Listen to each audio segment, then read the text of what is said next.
जय श्री कृष्ण। आज हम आपको बताएंगे प्रार्थना के विषय में। प्रार्थना क्या होती है।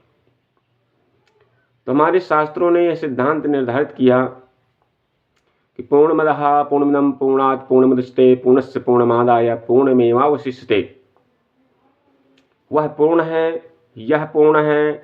पूर्ण से पूर्ण निकाल दिया जाए तो पूर्ण ही शेष रहता है।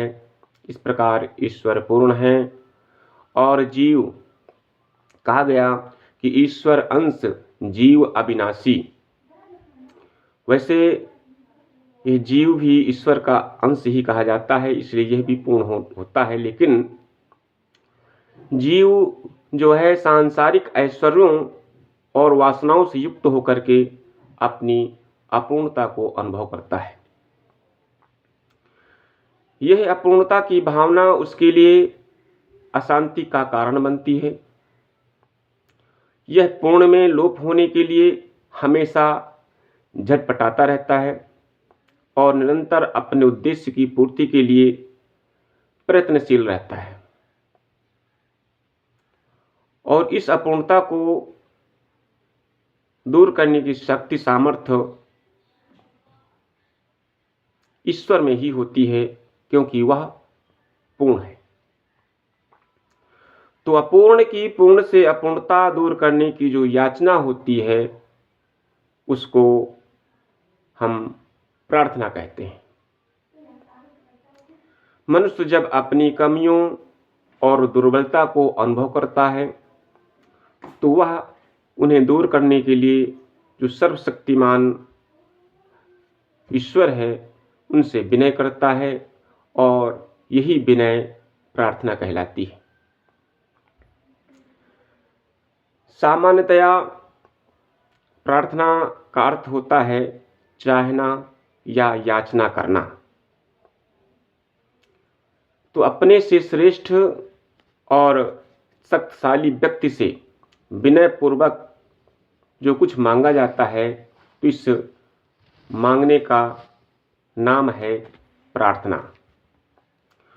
मनुष्य जब इस संसार में आता है तो वह अपने सूक्ष्म नेत्र को खो देता है, अपनी वास्तविकता को भूल जाता है और अज्ञान अंधकार में भटकता हुआ ठोकरें खाता है और कष्टों व विपत्तियों में रोता और चिल्लाता है।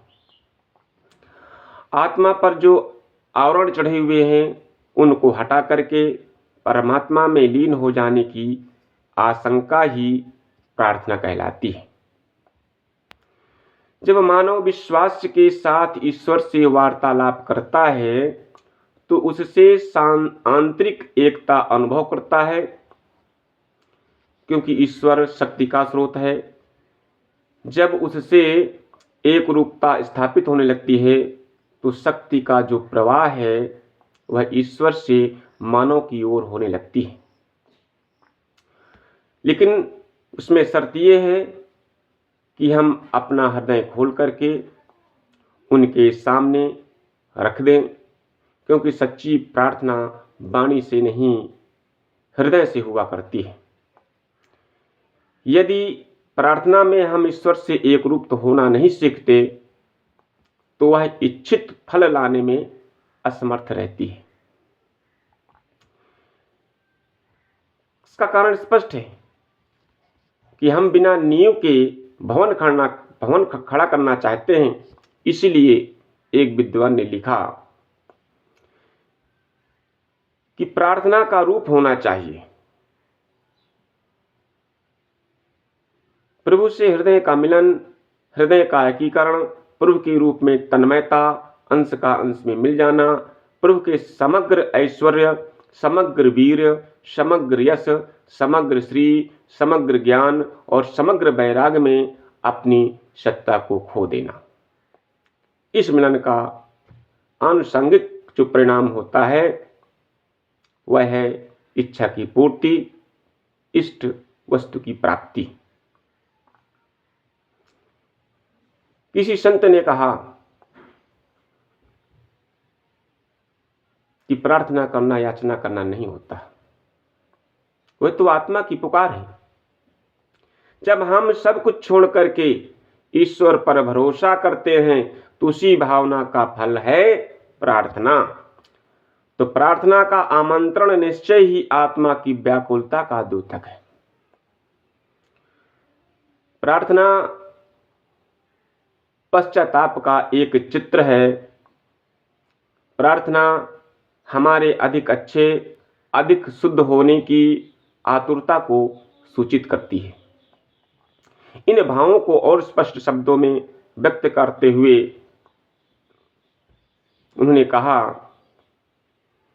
कि शारीरिक आहार से भी आवश्यक है आत्मिक आहार। अन्न जो होता है, अन्न शारीरिक आहार और प्रार्थना आत्मिक आहार। इसी बात को विनोबा भावे ने कहा कि प्रार्थना को मन का स्नेह कहा, क्योंकि इससे जो है मन की मलिनताएं दूर होती हैं, मन शुद्ध होता है, पवित्र और निर्मल बनता है।